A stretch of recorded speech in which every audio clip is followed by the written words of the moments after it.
Jour de 1992. Ça y est, j'ai trouvé.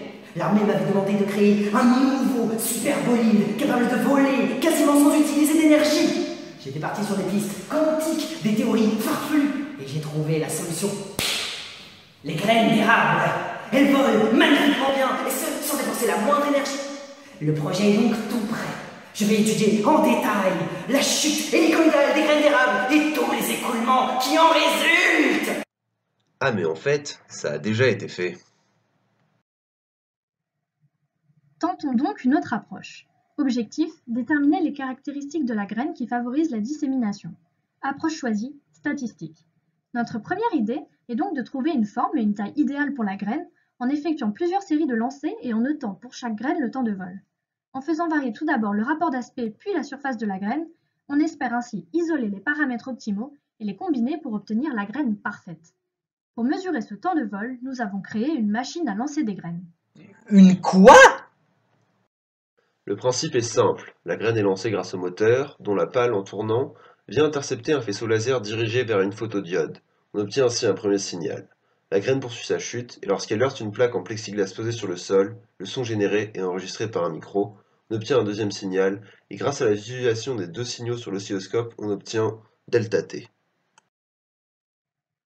Nous avons fabriqué des graines en feuilles plastifiées sur lesquelles on a attaché un écrou qui représente la partie nutritive de la graine. Notez que petit L est le côté sur lequel on a fixé l'écrou.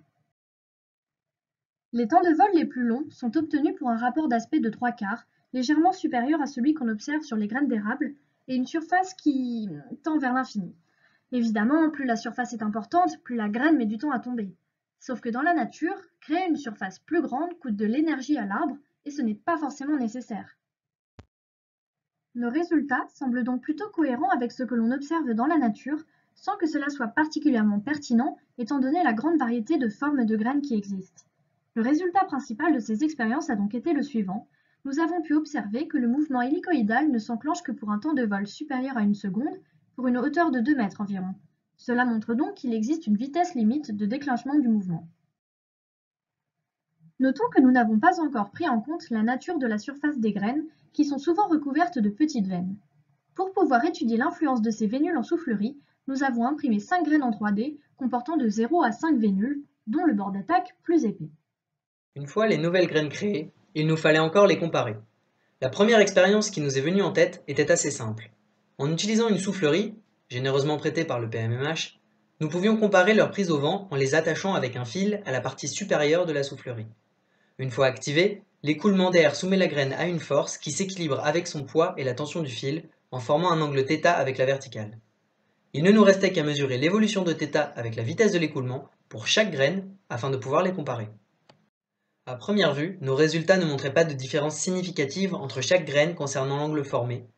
Pourtant, nous avions observé qu'à partir d'une certaine vitesse de l'écoulement, la graine, qui auparavant était stable, se mettait à avoir un comportement chaotique, et il nous semblait que cette vitesse critique était atteinte plus rapidement pour les graines avec vénules. Nous avons donc décidé d'étudier les variations de la graine autour de son angle d'équilibre en fonction de la vitesse d'écoulement. Il apparaît alors assez clairement que la présence de vénules diminue cette vitesse critique, ce qui semble indiquer qu'elle favorise la mise en autorotation. La mesure des angles nous apportant des réponses partielles mais présentant des faiblesses, nous avons choisi de revenir à une approche statistique. Quoi de mieux pour évaluer si une graine vole que de le lancer un grand nombre de fois et de compter le nombre de chutes et d'envols. En variant la vitesse de l'écoulement imposée par la soufflerie et en lançant à chaque fois 50 fois un type de graine, on obtient ainsi les résultats suivants. On distingue ainsi nettement l'avantage des graines possédant un bord d'attaque par rapport à la graine lisse. Pour une même vitesse d'écoulement, cette dernière vole beaucoup moins en moyenne. En revanche, la présence de vénules ne semble pas apporter d'avantage marqué. Merci, mais vous savez, ce n'est pas grand-chose pour un génie tel que moi. Non, et puis en vérité, ces résultats, bien incroyables, ne sont pas encore tout à fait satisfaisants. Nous avons encore beaucoup de choses à faire. Par exemple, nous aurions pu étudier l'effet d'une graine sans bord d'attaque, mais avec vénules, puisque nous avons montré que les vénules seules n'ont pas l'air d'avoir d'influence. Mais bon, faute de temps et d'argent, car la recherche est oubliée, eh bien, je vais devoir vous laisser le flambeau, chers scientifiques.